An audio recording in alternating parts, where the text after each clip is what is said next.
Alright, on this Lenovo, I'll show you how to get into the boot menu options and go into Diagnostics. So turn the computer on, tap the Enter key a few times, and you'll get the Startup Interrupt menu.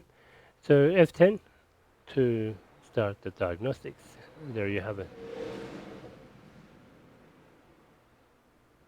And you can have a look at system information or do whatever you need to.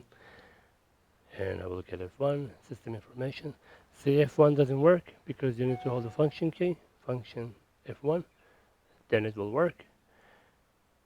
And you can make function keys the default by doing function escape. Now, these keys will be the default. So if I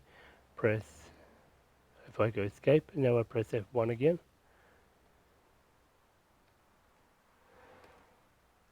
It's supposed to work, maybe in Windows, okay. Yeah, when you're in Windows, it will do it, but not here, okay.